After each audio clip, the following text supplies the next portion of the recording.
Cal, a brave effort by the lads tonight in the FA Youth Cup, but narrowly beaten by Grimsby. What was your take on that 90 minutes of football? Disappointed to go out of a competition.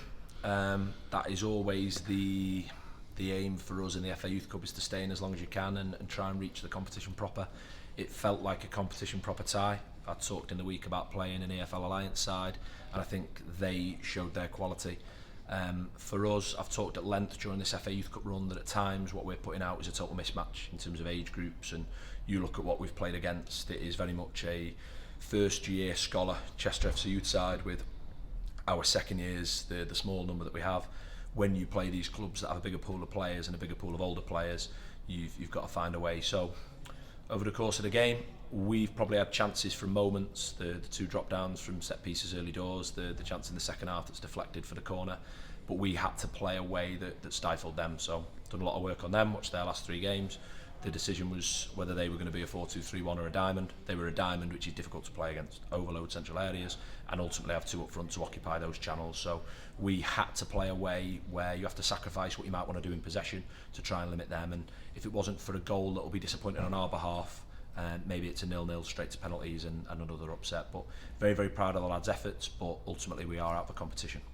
Absolutely, as you say, it was a proper cup tie, wasn't it? And there were times in that second half where you sort of just had to hang in there, but you had your opportunities. Obviously, Jay Lee went very close in the first half, and one moment that picked out, it could have been a wonder goal. Sol Ashworth where he hit the crossbar, very unlucky effort, wasn't it? Yeah, you've got to stay in the game, so you've got to give yourself a foothold in the game in the early stages, which means sacrificing some stuff in possession to either gain territory. In doing so, we've had 2 attempts on target. And you've got to take up areas that limit what they can do. So for us, that was to be very narrow, limit the space between the defensive unit and the midfield unit, and almost sacrifice our forward players to occupy in and around their midfield areas so that we're not outnumbered. We did that quite well. The goal comes from a ball into the box. Was it the right result? Yes, probably. Our goalkeeper's made 2 or 3 saves in the second period when we've had to be a little bit braver to chase the game that are absolutely phenomenal. I think he's made 3 saves there that he will love seeing back. They're absolutely outstanding. And for us to have a chance to play in the next round, our goalkeeper had to play well tonight, and he certainly did. But that is what we're up against. Again, I can't go back to that enough around dates of birth, and let's have it right. And I sort of regurgitate this year on year. That is still a fully funded EFL academy side at under 18s playing in the EFL Alliance, and it's little Chester turning up, finding a way to do things and finding a way to produce players over and over again, and we will keep doing that. I will keep banging that drum, and I will still be very, very proud of that. All we've said to the players after the game, for our younger ones, that'll be us next year, when maybe where we're outmatched in terms of athleticism, mobility against those older boys, that'll be us. We'll be back to having those full cohorts as the effects of the COVID pandemic we try and move on from in terms of recruitment.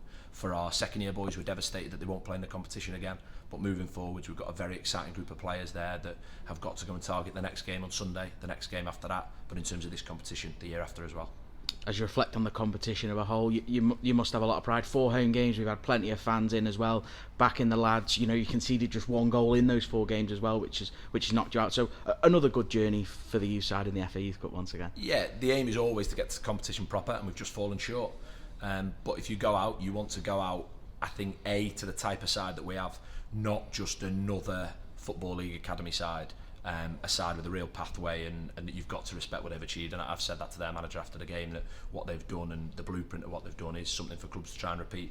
They aren't just doing it. We have a lot of respect for what they've achieved. You want to go out to that sort of side, and you know what? You want to go out in the way that we've gone out, where we're putting the ball into their penalty area in the 95th minute, and we're trying to create chances, and you're almost going out in the way that we've gone in this competition. The only way that we know how is to have a right good go. So full of pride, the crowd are right behind us again, the way they have been right the way through the competition, and unfortunately it comes to an end. And look, the realities are it will always come to an end at a different stage in this competition, apart from the year that we win it in 2027. So if you get the t-shirts and stuff booked ready, we'll be able to get that sorted. But really proud of the group of players, and I can't stress that enough. What we get to do as youth coaches, and I think I've seen today more than probably I have in a long time, around what you get to work with and the relationships that you develop with your young players.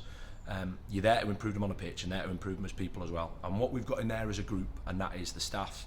Mike Alcock, who's phenomenal at what he does, Paul Reed, phenomenal at what they do. What we're trying to build in terms of Chester being somewhere where players come, improve, develop, and just turn into the right kind of people that don't just represent our club but represent ourselves. And look, we won't always get everything right. I certainly don't.